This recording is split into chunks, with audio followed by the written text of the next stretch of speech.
जय मसीह की दोस्तों, आज हम प्रभु यीशु मसीह के पवित्र वचनों पर आधारित एक मधुर प्रसंग प्रस्तुत कर रहे हैं जो आपको हर दुख संकट से मुक्ति दिलाने में सहायक होगा।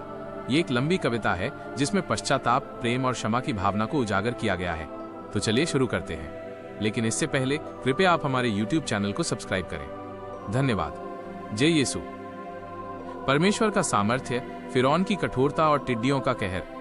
यहोवा ने मूसा से कहा, जा फिरौन के पास, क्योंकि मैंने ही उसके और उसके सेवकों के मन किए कठोर, ताकि अपने अद्भुत चिन्ह में उनके बीच दिखाऊं और मेरी शक्ति का वे पाएं परिचय हर ओर। तुम अपने बेटों और पोतों से ये वर्णन करो, कैसे यहोवा ने मिस्रियों को ठट्ठों में उड़ाया, कैसे अपने चिन्ह उनके बीच प्रकट किए मैंने, जिससे तुम जानोगे कि मैं ही यहोवा हूं जिसने सब बनाया। तब मूसा और हारून फिरौन के पास पहुंचे, कहा, इब्रियों का परमेश्वर यहोवा कहता है तुमसे, कब तक मेरे सामने दीन होने से संकोच करोगे तुम? मेरी प्रजा को जाने दो, ताकि वे मेरी उपासना करें प्रेम से। यदि तू मेरी प्रजा को जाने न देगा तो सुन ले बात, कल मैं तेरे देश में टिड्डियां ले आऊंगा, होगा ये ज्ञात। वे धरती को ऐसा ढक देंगी कि वो देख न पड़ेगी, और ओलों से जो कुछ बचा है उसे भी वे चट कर जाएंगी। ये सच्चाई कड़वी पड़ेगी। तुम्हारे वृक्ष मैदान में जो खड़े हैं उन्हें भी खा जाएंगी वे, तेरे और तेरे कर्मचारियों, सारे मिस्रियों के घरों में भर जाएंगी वे। ऐसी टिड्डियां तेरे बाप दादों ने न देखी थी कभी। मूसा फिरौन से मुंह मोड़कर बाहर गया, परमेश्वर का वचन था अभी। तब फिरौन के कर्मचारियों ने उससे कहा, ये जन कब तक हमारे लिए फंदा बना रहेगा भला? उन मनुष्यों को जाने दो, वे अपने परमेश्वर की उपासना करें। क्या तुझे अब तक नहीं पता कि सारा मिस्र नाश हो गया है? ये दुख क्यों न भरे? तब मूसा और हारून फिरौन के पास फिर बुलाए गए। उसने कहा, जाओ अपने परमेश्वर यहोवा की उपासना करो, परंतु जो जाने वाले हैं वे कौन कौन हैं, मुझे ये बताओ। मूसा ने कहा, हम तो बेटे बेटियों, भेड़ बकरियों, गाय बैलों समेत बच्चों से बूढ़ों तक सब के सब जाएंगे। प्रभु का वचन यही देता संकेत, क्योंकि हमें यहोवा के लिए पर्व करना है, ये है हमारी चाह। उसने कहा, यहोवा तुम्हारे संग रहे जब मैं तुम्हें बच्चों समेत जाने देता हूँ। देखो, तुम्हारे आगे बुराई है, तुम पर मैं थोड़ा भी रहम न करता हूँ। नहीं, ऐसा नहीं होने पाएगा। तुम पुरुष ही जाओ, यहोवा की उपासना करो। तुम यही तो चाहते थे, मुझे अब न सताओ। और वे फिरौन के सम्मुख से निकाल दिए गए तुरंत ही।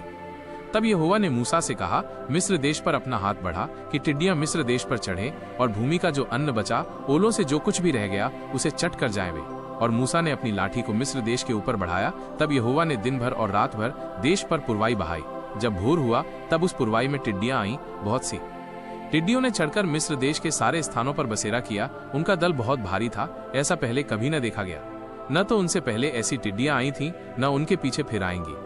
वे तो सारी धरती पर छा गईं। देश अंधेरा हो गया, और उसका सारा अन्न, वृक्षों के फल जो ओलों से बचा था, सबको उन्होंने चट कर लिया, कुछ भी न छोड़ा वहां। मिस्र देश भर में न किसी वृक्ष पर हरियाली रही, न खेत में अनाज बचा। तब फिरौन ने फुर्ती से मूसा और हारून को बुलवाया, कहा, मैंने तुम्हारे परमेश्वर यहोवा का और तुम्हारा भी अपराध किया है, इसलिए अब की बार मेरा अपराध क्षमा करो, और अपने परमेश्वर यहोवा से विनती करो कि वो इस मृत्यु को दूर करे मेरे ऊपर से। तब मूसा फिरौन के पास से निकलकर यहोवा से विनती की। तब यहोवा ने बहुत प्रचंड पछुआ हवा बहाई, टिड्डियों को उड़ाकर लाल सागर में डाल दिया। मिस्र के किसी स्थान में एक भी टिड्डी न रह गई, सारी विपदा हटा दिया। तो भी यहोवा ने फिरौन के मन को कठोर कर दिया फिर से, जिससे उसने इसराइलियों को जाने न दिया, हट उसका न हटा वैसे।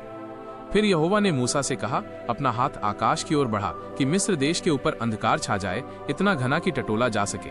तब मूसा ने अपना हाथ आकाश की ओर बढ़ाया, और सारे मिस्र देश में 3 दिन तक घोर अंधकार छाया रहा। ये सब ने जाना। 3 दिन तक न किसी ने किसी को देखा, न कोई अपने स्थान से उठा, परंतु सारे इसराइलियों के घरों में उजाला रहा। यह अद्भुत था। तब फिरौन ने मूसा को बुलवाकर कहा, तुम लोग जाओ, यहोवा की उपासना करो, अपने बालकों को भी संग ले जाओ, केवल अपनी भेड़ बकरी और गाय बैल को छोड़ जाओ। मूसा ने कहा, तुझको हमारे हाथ में मेल बलि और होम बलि के पशु भी देने पड़ेंगे, जिन्हें हम अपने परमेश्वर यहोवा के लिए चढ़ाएंगे। ये जरूरी है हमें, इसलिए हमारे पशु भी हमारे संग जाएंगे। उनका एक खुर तक न रह जाएगा, क्योंकि उन्हीं में से हमको अपने परमेश्वर यहोवा की उपासना का सामान लेना होगा। और हम जब तक वहां न पहुंचे तब तक नहीं जानते कि क्या क्या लेकर यहोवा की उपासना करनी होगी। पर यहोवा ने फिरौन का मन हठीला कर दिया फिर से, जिससे उसने उन्हें जाने न दिया, अपनी हठ न छोड़ी वैसे। तब फिरौन ने उससे कहा, मेरे सामने से चला जा, और सचेत रहे, मुझे अपना मुख फिर न दिखाना, क्योंकि जिस दिन तू मुझे मुंह दिखाए उसी दिन तू मारा जाएगा। मूसा ने कहा, तूने ठीक कहा है, मैं तेरे मुंह को फिर कभी न देखूंगा। अगर आपको ये अनमोल वचन अच्छा लगा तो आप हमारे YouTube चैनल को लाइक, शेयर और सब्सक्राइब जरूर करें। धन्यवाद। जय यीशु।